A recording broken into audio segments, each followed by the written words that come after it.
This content had some disturbing visuals. Viewer discretion is advised.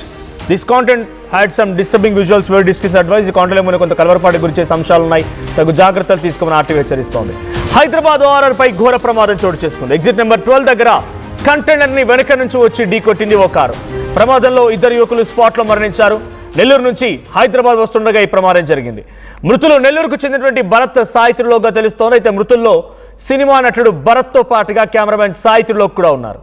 అయితే tenant సినిమాల్లో హీరోగా నటించారు భరత్ కాంత్. సో ప్రమాదంలో కారు పూర్తిగా నుజ్జు అయిపోయింది. ప్రమాదం దాటికి కంటైనర్ వెనక టైర్లు రెండు కూడా ఊడిపోయాయి. సో ఎగ్జిట్ నెంబర్ 12 దగ్గర జరిగింది ఈ ఇన్సిడెంట్. ఇక్కడ ఫోటోలో కనిపిస్తున్న ఇద్దరు కూడా మరణించారు. నటుడు భరత్ కాంత్ అండ్ మరో కెమెరామ్యాన్ కూడా మరణించారు. సో టెనెంట్ అనేటువంటి సినిమాలో ఇద్దరు కూడా ఒకరు కెమెరామ్యాన్గా పనిచేస్తే ఇంకొకరు దాంట్లో హీరోగా నటించారు. సో ఎగ్జిట్ నెంబర్ 12 దగ్గర నెల్లూరు నుంచి హైదరాబాద్ వస్తుండగా ఈ ప్రమాదం చోటు చేసుకుంది. కంటైనర్ వెనుక టైర్లు రెండు కూడా ఊడిపోయాయి. ఆ కారులో ఆ ప్రమాదం తాటికి పూర్తిగా నుజ్జు అయిపోయింది. ఆ విజువల్ చూడొచ్చు. కారులోని ఆ మిగిలిన భాగాలన్నీ కూడా కారులో ఉన్నటువంటి ఆ కారు విడి భాగాలు మొత్తం కూడా తునాతునకలైపోయి గ్రైండర్లో గ్రైండ్ చేసి రోడ్డుపై పడేస్తే ఎలా ఉంటుంది అంతలా చిన్న పార్టికల్స్గా తునాతునకలు అయిపోయాయి. AP40HY అండ్ సోకాల్డ్ నెంబర్ పైన ఉన్నటువంటి ఆ కార్ ఒక్కసారిగా ఈ ప్రమాదానికి గురైంది. తెల్లవారుజాము జరిగిన ఈ ఘటన ఒక్కసారిగా షాక్ గురి చేసింది. సో నెల్లూరు నుంచి హైదరాబాద్ వస్తున్నారు ఇద్దరు కూడా. సో అందులో సినిమా నటుడిగా చేసినటువంటి భరత్ అండ్ సాయిత్రిలో కెమెరామ్యాన్ ఇద్దరు కూడా స్పాట్లోనే మరణించారు. సో ఒకసారి ఆ విజువల్ చూద్దాం.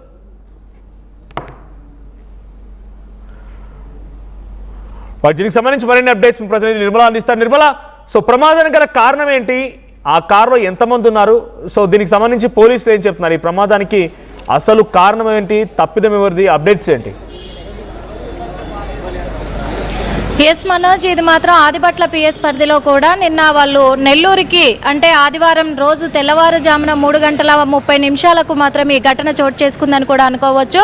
వాళ్ళు శనివారం రోజు నైటు నెల్లూరు నుంచి బయలుదేరినట్టుగా కూడా తెలుస్తూ ఉంది. నెల్లూరు నుంచి హైదరాబాద్కు వచ్చే దారిలోనే ఇక్కడ తుక్కుగూడ అంటే బొంగళూరు నుంచి తుక్కుగూడ ఎగ్జిట్లో మాత్రము ఈ ప్రమాదం చోటు చేసుకుంది. అది 4వ వరుసలో వెళ్తున్నటువంటి కంటైనర్ను అతివేగంగా కూడా హై స్పీడ్లో వీళ్ళు ఢీకొన్నట్టుగా పోలీసులు గుర్తించడం కూడా జరిగింది. అంటే దీనికి కారణము మెయిన్ రాత్రిపూట వాళ్ళు డ్రైవింగ్ చేస్తూ వస్తూ ఉన్నారు కాబట్టి నిద్ర మత్తులో ఏమైనా కంటైనర్ని కొట్టుంటారు అనే పోలీసులు అనుమానం వ్యక్తం చేస్తూ ఉన్నారు. అదేవిధంగా చూసుకున్నట్లయితే కూడా ఈ ప్రమాదం అనేది కూడా కంటైనర్ని ఢీకొట్టడంతో కంటైనరు వీల్స్ వెనక భాగంలో ఉన్న టైర్లన్నీ కూడా ఊడిపోయి విడివిడిగా భాగాలు పడిపోవడమే కాకుండా కారు మొత్తం కూడా కంటైనర్ లోపలికి చొచ్చుకొని పోయి కారు అంతా కూడా నుజ్జు అవ్వడంతో చాలా అంటే చాలా హెవీ స్పీడ్లో వచ్చుంటారు అనేది కూడా గమనిస్తూ ఉన్నారు పోలీసులు అయితే అక్కడంతా కూడా. ఎందుకంటే ఈ అనుమానాలే వ్యక్తం అవుతూ ఉన్నాయి. ముఖ్యంగా కూడా కేవలము వీళ్ళు కంటైనర్ని ఢీ కొట్టడానికి గల కారణము నిద్రమత్తు అయి ఉంటుంది అనేదే చెప్తూ ఉన్నారు. అదేవిధంగా కత్తి భరత్ మాత్రము తను ఒక సినిమాలో పనిచేయడమే కాకుండా తెలుగు, హిందీ, కన్నడ ఈ లాంగ్వేజ్లలో కూడా తను వెబ్ సిరీస్ చేసినట్టుగా కూడా తెలుస్తూ ఉంది. ఒక ఆర్టిస్ట్గా తను ఎదగాలి అని చెప్పేసి కూడా నెల్లూరు నుంచి 10 సంవత్సరాల క్రితము వాళ్ళు హైదరాబాద్కి రావడం జరిగింది. చిత్ర పరిశ్రమలో 10 సంవత్సరాలుగా వాళ్ళు ఇక్కడే ఉంటూ ఒకటి తర్వాత ఒకటి చేసుకుంటూ అవకాశాలని వాళ్ళు అందుబాటులోకి తెచ్చుకొని ప్రయత్నిస్తున్న ఈ నేపథ్యంలోనే తన సొంత ఊరికి నెల్లూరుకి వెళ్ళి రావాలి అని ఒక ఇదితోటి వాళ్ళు తిరిగి వస్తున్న నేపథ్యంలో ఈ ప్రమాదం చోటు చేసుకుందనుకోవచ్చు. మరి ఈ ప్రమాదానికి గల కారణాలు కేవలం నిద్రమత్తు అయి ఉంటుంది. నిద్రతోనే వాళ్ళు ఢీకొని ఉంటారు కంటైనర్ని. కాకపోతే ఆ నిద్రమత్తులో హై స్పీడ్లో కూడా వాళ్ళు తొందరగా హైదరాబాద్కి రావాలి అనే ఒక నేపథ్యంతో కంటైనర్ని ఢీకొట్టుంటారని పోలీసులు అనుమానం వ్యక్తం చేస్తున్నారు. ఈ ఘటన జరిగిన తెల్లవారుజామున 3:30 గంటల ప్రాంతంలోనే వెంటనే సమాచారం అందుకున్న పోలీసులు మాత్రము ఉస్మానియా మార్చురీకి కూడా తరలించడం జరిగింది. అక్కడ పోస్ట్ మార్టం కూడా పూర్తిగా కంప్లీట్ అయింది. కుటుంబ సభ్యులకు కూడా వాళ్ళను అప్పచెప్పడం కూడా జరిగింది. Manoj, right, thank you Nirmala. మొత్తంగా ఔటర్ రింగ్ రోడ్డుపై యాక్సిడెంట్లు చాలా నిత్యకృత్యం అయిపోయాయి. ప్రతిరోజు ఏదో ఘటన చోటు చేసుకుంటూనే ఉంది.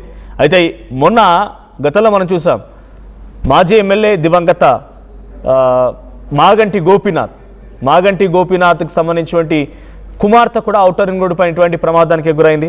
రీసెంట్ డేస్లో ఇంకొక ప్రమాదం ఇలా వరుస సంఘటనలు ఒకదాని తర్వాత ఒకటి జరుగుతూనే ఉన్నాయి. ఇప్పుడు ఈ యాక్సిడెంట్లో ఒక హీరో అండ్ ఒక కెమెరామ్యాన్ ఇద్దరు కూడా స్పాట్లోనే మరణించారు. ఏకంగా కంటైనర్ వెనక టైర్లు ఊడిపోయాయంటే ఎంతటి వేగంగా ఉన్నారో అర్థమవుతోంది, అటు కంటైనర్తో పాటు కారు కూడా. సో కార్ ఏకంగా ఒక గ్రైండర్లో వేసి మిక్సీ పట్టి పొడి చేసి రోడ్డు మీద పడేస్తే ఎలా ఉంటుందో అలా మారిపోయిన సిచ్యువేషన్. సో ఇక్కడ కొంత భయానకం గురి చేసే అంశాలు అయితే ఉన్నాయి. సో ఏదేం జరిగినా రోడ్డుపై వెళ్ళేప్పుడు దయచేసి జాగ్రత్తగా ఉండండి. ప్రమాదాలు నివారించడానికి ప్రధానమైనటువంటి ఒకే ఒక దారి వేగాన్ని నియంత్రించడం. Please control your speed. So speed thrills but it kills అనే రకంగా ఊరికనే చెప్పలేదు. ప్రతి సందర్భంలో కూడా అది మీకు థ్రిల్ని కలిగించినా కూడా చాలా పెద్ద ప్రమాదంలో మిమ్మల్ని నెట్టివేయబడుతుంది. సో ఇక్కడ ఈ ఘటనలో భరత్ కాంత్ అండ్ సాయి ఇద్దరు స్పాట్లోనే మరణించారు. టెనెంట్ సినిమాలో నటుడిగా నటించారు భరత్, అటు కెమెరామెన్గా పనిచేశారు సాయి. ఇద్దరు కూడా ఈ ఘటనలో దుర్మరణ పాలయ్యారు. నెల్లూరు నుంచి హైదరాబాద్ వస్తుండగా ఎగ్జిట్ నెంబర్ 12 దగ్గర ఈ ఘటన చోటు చేసుకుంది.